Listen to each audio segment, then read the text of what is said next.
Hello and welcome to Money News on Newsmax TV. I'm John Bachman, and we're honored to have with us in studio Charles Nenner, who is the founder and president of Charles Nenner Research. And we've interviewed some of your associates about your cycles and how you take a unique approach at investing. And I want to talk about an interview we had in August with Newsmax TV, in which I can't remember if it was you or David predicted we'd see tougher times ahead for the U.S. economy. We've seen the stock market correct itself as of late. Is that, a small example of what we can expect to come?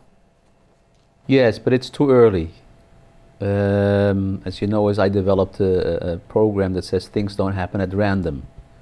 So it's a look at the world, and the cycle just stopped, and our price target was reached. So now we're in a correction that will take till the middle of February, and then from there we go up again.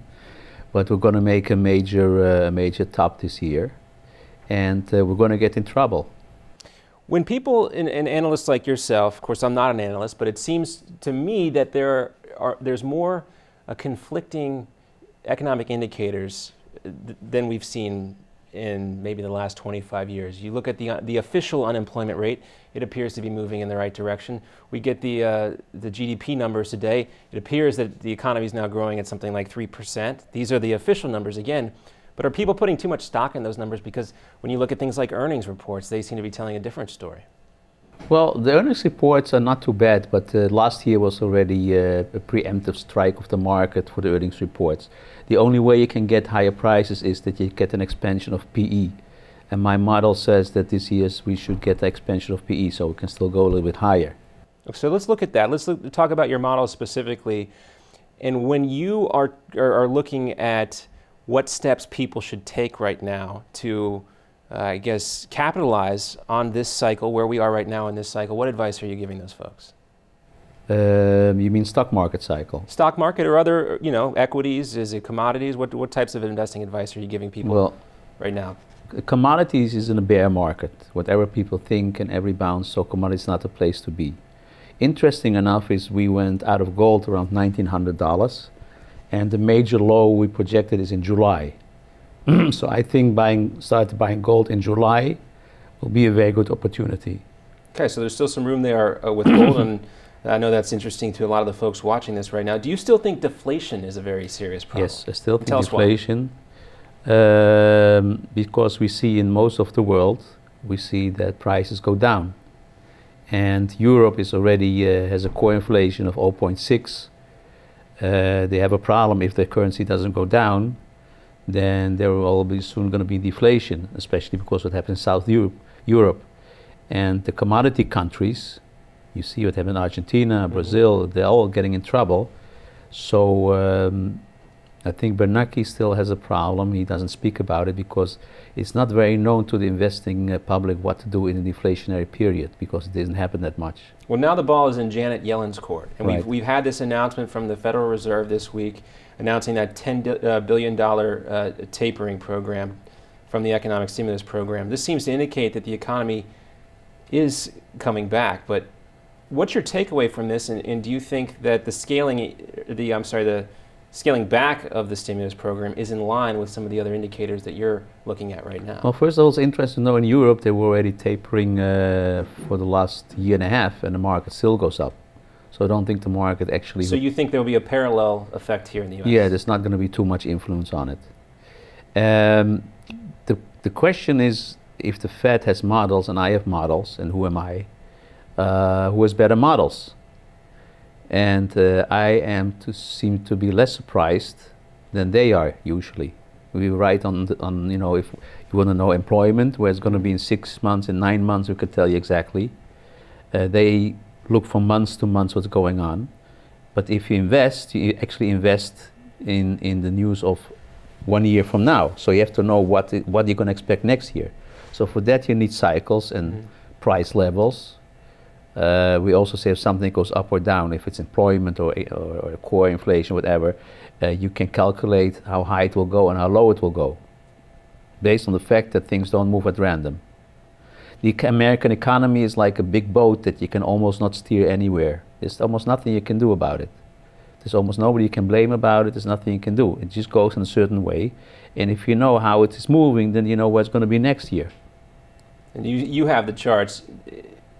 We hear so many of the same numbers used by most of the press, the Dow Jones Industrial Average, the non-farm payrolls numbers.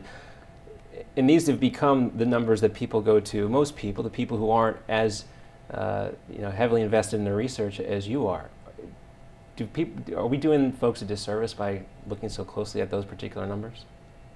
Should more attention be paid to numbers like yours?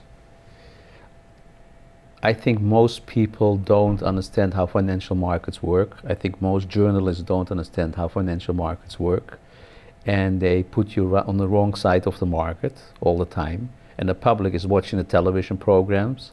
And if the stock is up 25%, then everybody becomes hysterical. They're going to buy it. And that's just the end, because the insiders now got their stock on TV.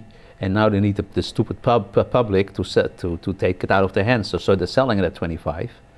And that's why they never understand it, because they get so much information which has nothing to do with it.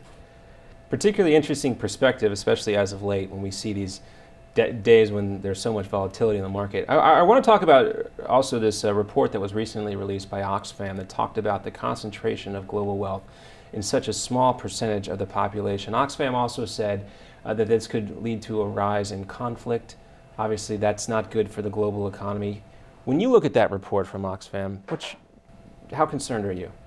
Well, I'm not concerned, but first of all, let's say in the early days when you were a farmer, if you're a good farmer, then you can maybe work with 10 cows, and if you're not a good farmer, with 8 cows. These days is the area of intelligence. If you're intelligent and you can come up with certain new ideas, you can make a lot of money, which other people cannot. So that's why we're growing apart. So are people making too big of a deal of this income inequality? Well, the problem is, if they would not make a deal of it, it depends. If you tell the people it's being owed to you that you also have a nice living, they're unhappy. And if you say, listen, this is the difference between people, they're less unhappy.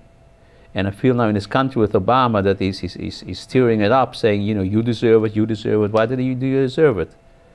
I mean, why do I deserve to be a good basketball player if I can't jump up? I don't deserve it, right? So if you come, like in Holland, if you keep it quietly, people are happy with what they have. So too much is being made of this. Right. You look at a guy like Bill Gates and his assessment on the global economy. He says by 2035, there will be almost no poor countries left in the world. What's your take on Gates's perspective? I don't know what knowledge he has that other people don't have. I work with war and peace cycles also, and I have stated many times that in this year, and the 2012-13 is the start of a major war. And they says, what war? I says, well, if you look backwards, it can start slowly, but if you look backwards 10 years later, you see that it started in 2012-2013. So I think we're going to have a major war in the next couple of years. It's not going to be good for the economy. Well, that's a scary prediction, and there are certainly some symptoms that might suggest that if you look at the Middle East. Let's end, though, on a little bit lighter of a topic, and that is the real estate market. A lot of hope and optimism in the real estate market right now, but some folks might also say, depending on what part of the country you're in, there's some volatility left. What's your take on where we are in terms of a cycle in the real estate market? It's what you would say, it's a bear market rally. It's based on hope. Once the economy goes down again, there still is a business cycle, and the business cycle is stopping. And the problem is that when the business cycle was bottoming, let's say 2008, 2009, it went up, but we didn't get very high. We didn't get to a GDP of 6-7%. So now we're going down from a lower GDP. So we're getting in trouble, and this is just a bear market rally in the housing market. All right, so maybe on the cusp of a buyer's market once again in the real estate industry, but not good to hear, considering how much stock the American economy relies on the real estate market. Charles Nenner, thanks for being with us. Great to have you in studio. Welcome. And thank you for watching Newsmax TV.